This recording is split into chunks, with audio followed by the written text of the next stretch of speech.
Hi, I am Nicole Crowley, and I am the host of Science is Appealing, a show that peels back the layers of science and examines how the various branches of science apply to modern-day issues. You may be wondering why we're not in the studio today and why we're outside. Simply put, because science is everywhere, and what better place to show that than out here in the elements. Today's episode is about physics. I know the first thing that comes to mind is parabolic arcs. Acceleration, velocity, speed, air resistance, and gravity are super boring. But nothing can be farther from the truth. I have on the episode today Alex Trendler, a professional juggler who has juggled for the New York Yankees and other associations. Welcome, Alex. So Alex, does juggling go hand in hand with physics? Absolutely. A lot of jugglers are mathematicians and scientists in order to understand more complex problems, to understand throw heights, gravity. Many people think the lower you throw an object, the easier it is to juggle it. But that is wrong, right? Well, it's partially true, it's partially wrong. The higher an object is thrown, the higher the accuracy has to be.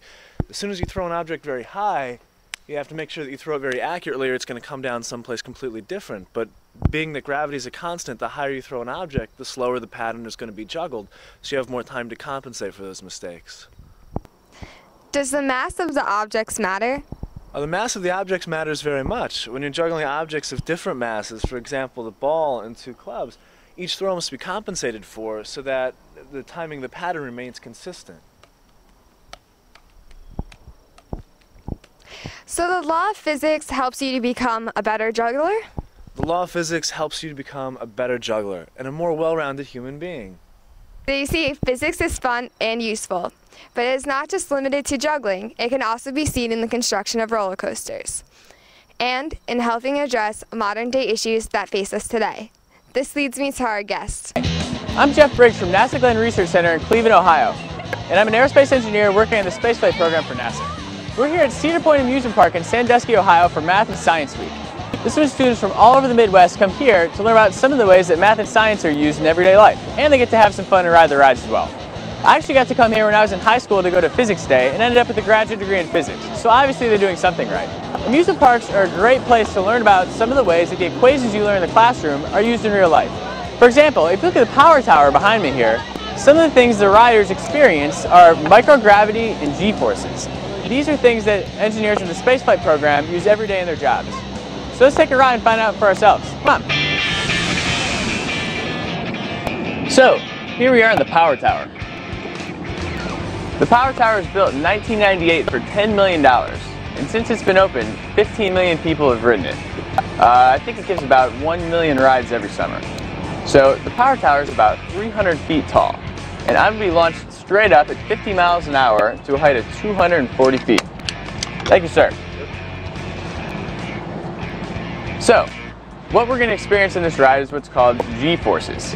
So, I'm going to get shot up and experience about 4 g-forces. This means I'm going to feel 4 times heavier than I would in normal gravity. This is really close to the same thing that happens to astronauts when they're launched up on a rocket.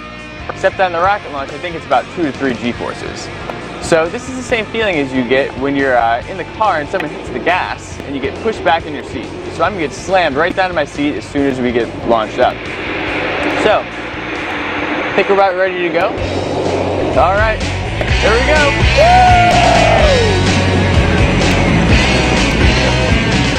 Now, on the way back down, we're going to experience just the opposite of g-forces.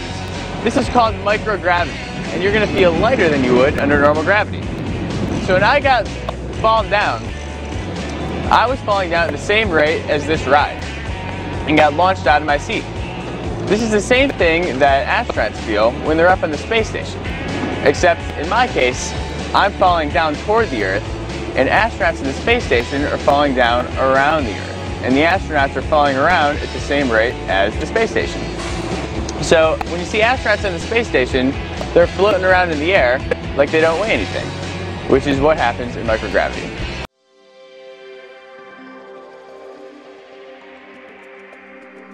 Well, there's many different areas. There's the physical security, with many things you're familiar with at the airports, but there's also information security, which has become a big area of late.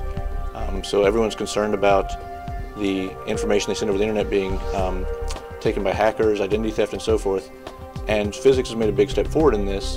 Now, it's not something that you're going to have on your internet transactions yet, but it can be used between secure locations on a dedicated line, and it's already being used by certain government agencies and other institutions. There's actually a company right in New York City and does research out of Massachusetts that makes these devices and sells them commercially, and it's what's called quantum cryptography, or also quantum key distribution. And the idea is, with traditional information security, the way it's normally sent over the internet, all that happens is it's a very complex mathematical code, and it's difficult to break, but with enough computing power, enough time, hackers can in principle break any code that they could ever come up with. And so that's the reason you hear about like 128-bit encryption, 256-bit encryption, and so forth. They always keep having to increase that number of bits on the encryption.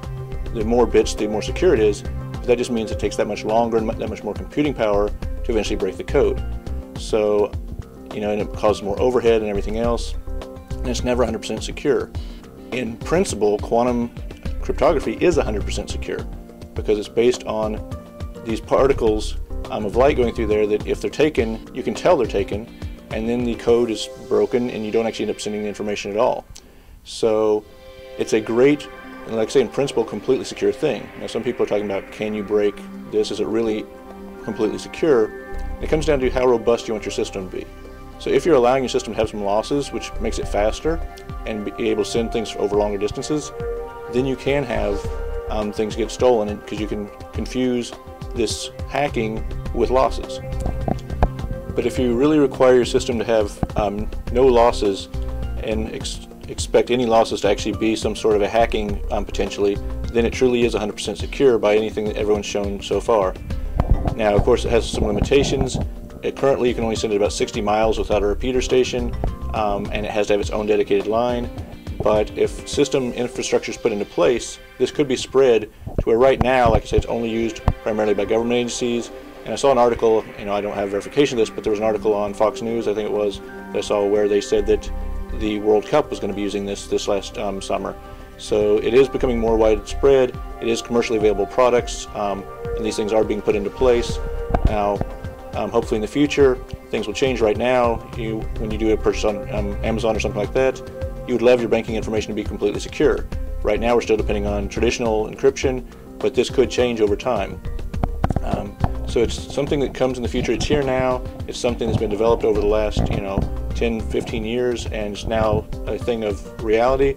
And it's one of the applications of things we're doing in the laboratories of very advanced physics that's actually going out into the real world and hopefully making a real difference in security of information. Well, what ends up happening is, instead of just sending a signal in the way you would traditionally send it with like an electrical signal or an optical signal, which is just a series of on and offs, the zeros and ones you always think about in digital communications, what's happening here is you generate what are called entangled photon pairs. And so you have these two photons that come out that are both in essentially a random state, but if you know the state of one, you know the state of the other.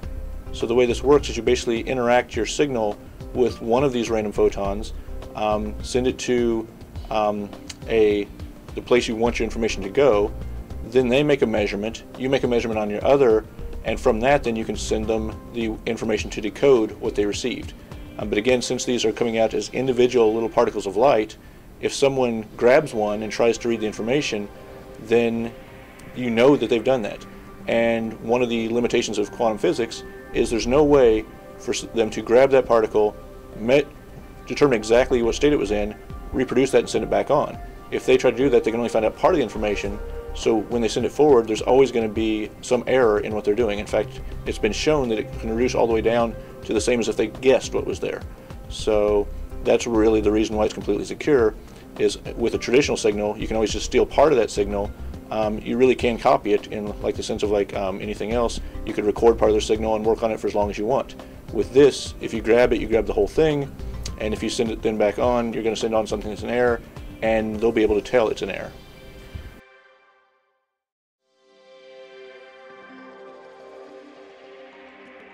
Physical forms of security we run into in places like the airport is some of these things you've seen. Some people may not have seen all of these different things, but one of the things they test out for a while is what they sometimes refer to as this puffer machine, which basically you step into a little box, the doors close on both sides of you, a few puffs of air go through, And basically what that's doing is it's grabbing small particulates. So it's looking for like trace explosives and things like that. And this was tested out in many airports. They try to often start it in smaller volume airports because it takes several seconds to go through. And that was ultimately one of the limitations of such a device, is it's extremely effective at finding trace particulates of explosives and things like that, but the delays it causes in getting people through the lines, many places found to be unacceptable. So the alternative to that is, because they wanted something beyond the traditional just X-ray machines, is these new machines that many people have seen where people are really concerned about their privacy now, where they step in and they feel like they're really almost seeing them naked when they step through the machine. But that again is something that allows you to scan and see pretty much anything they're carrying.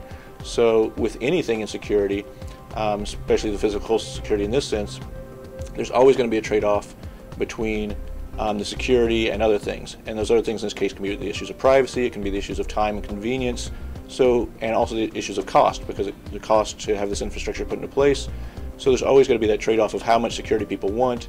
You're never going to be completely secure in the physical sense, but you can make it more and more secure with more and more trade-offs. And so there's a lot of those things in place.